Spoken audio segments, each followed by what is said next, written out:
নমস্কার, আমি মোম দাস। সবাই কেমন আছেন? আশা করি খুব ভালো আছেন। নতুন ব্লগে আপনাদেরকে স্বাগত জানাই। সো বন্ধুরা, চাউমিন সেদ্ধ করেছি। এখানে দেখুন ডিম সেদ্ধ করে নিয়েছি। কড়াইতে সাদা তেল দিয়ে দিয়েছি। রসুনটা এবার ছ্যাঁত ছ্যাঁত করে ছেড়ে দিতে হবে, কারণ রসুনে একটু ছিটকাচ্ছিল, যেহেতু রসুনটা ধোয়া ছিল। তো যাই হোক, এই দেখুন রসুনটা ছ্যাঁক ছ্যাঁক করছে। তো আমি এটা কিন্তু ফ্লেমটা হাই ফ্লেমেই রেখেছি এবং দেখুন রসুনটাকে লাল লাল করে ভেজে নিয়েছি। আজকের যে রেসিপি সেটা হচ্ছে ল্যাত্তো রেসিপি, বার্মার একটা ডিশ। তো খুব ভালো একটা নাস্তা, এবং সেই তেলেই কিন্তু আমি দিয়ে দিচ্ছি কিন্তু গোটা 5 শুকনো লঙ্কা। এটাকে আমি ভালো করে ভেজে নিচ্ছি এবং এটাকে কিন্তু একই জায়গার মধ্যে তুলে রেখে দিচ্ছি।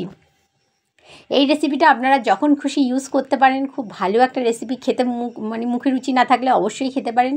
আর যাই হোক, তো এবার আমি তুলে নিয়েছি। সেই একই তেলের মধ্যে আমি কিন্তু অল্প পেঁয়াজ দিয়ে দেবো, বাকি কাঁচা পেঁয়াজ রাখবো, কারণ কাঁচা পেঁয়াজ দিয়ে ল্যাত্তোটা মাখতে হবে সেই কারণে। তো বন্ধুরা দেখুন, এই যে দিয়ে দিয়েছি এবং এই দেখুন ভালো করে কিন্তু আমি এটাকে মাখলাম। মানে কি, মাকে বললাম যে ভালো করে সুন্দর করে তুমি মাখো। মা কিন্তু রসুন এবং শুকনো লঙ্কাটাকে মেখে দিচ্ছে। আমি এখানে কিন্তু পিঙ্ক সল্ট ইউজ করেছি। আপনারা যদি মনে করছেন যে লবণটা রেগুলার সল্ট, বা মনে করুন যে বিট লবণ বা সন্দেব লবণ, যা খুশি আপনারা ইউজ করতে চাইছেন করতে পারেন।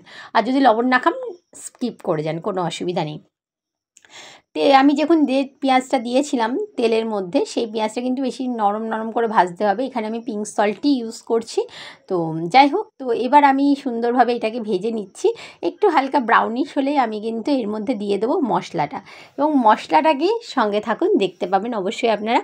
তো তার মধ্যে দেখুন আমি তেঁতুলটা ভিজিয়ে নিয়ে রেখে দিয়েছি জলের মধ্যে। আর এইবার মশলাটা হচ্ছে দিতে হবে অবশ্যই, কেন এটা ব্রাউন কালার ধরে গেছে। এটা হচ্ছে সেই রসুন এবং শুকনো লঙ্কার যে মশলা, এটা হচ্ছে এই ল্যাত্তোর অরিজিনাল মশলা। যেহেতু আমার বাবারা বার্মা থেকে এসেছে, সেই কারণে আমি কিন্তু এই রেসিপিগুলো ভালো করে জানি। একটু দেখুন সুন্দর একটা কালার, ব্রাউন কালার ধরে গেলে আমি সঙ্গে সঙ্গে দিয়ে দিচ্ছি চাউমিনটা দিয়ে কিন্তু আমি ভালো করে কিন্তু মেখে নিচ্ছি নরম নরম করে, মানে কি ভালো করে যাতে মাখা মাখা হয়ে যায়, বেশ গা মাখা। এই যে পেঁয়াজটা রয়েছে, এবার কাঁচা পেঁয়াজটা আমি দিয়ে দেবো। কাঁচা পেঁয়াজ এবং আরজিনা মটর, যেটা আমরা টেস্টিং পাউডার বলি, সেটা কিন্তু অবশ্যই আমি দিয়ে দেবো। এই দেখুন আমি টেস্টিং পাউডারটা দিয়ে দিয়েছি। তো ভালো করে মাখা মাখা হয়ে গেছে। এবার আমি কিন্তু তেঁতুল জলটা দিয়ে দিচ্ছি। তেঁতুল জলের বদলে আপনারা ভিনিগার ইউজ করুন, কিন্তু ভিনিগারে না সেই স্বাদটা আসে না, যেটা হচ্ছে তেঁতুল গোলা জলে আসে।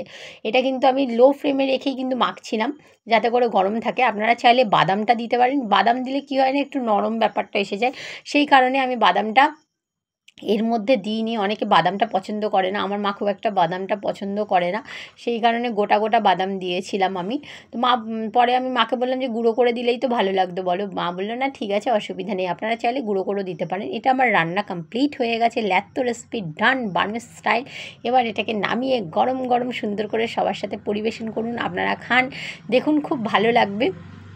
এর মধ্যে এই দেখুন বাদাম, ডিম সেদ্ধ আমি কিন্তু দুটোই ইউজ করেছি। রেসিপিটা ভালো লাগলে লাইক, কমেন্ট, শেয়ার করবেন। টাটা, দেখা হবে আরেকটা ব্লগে।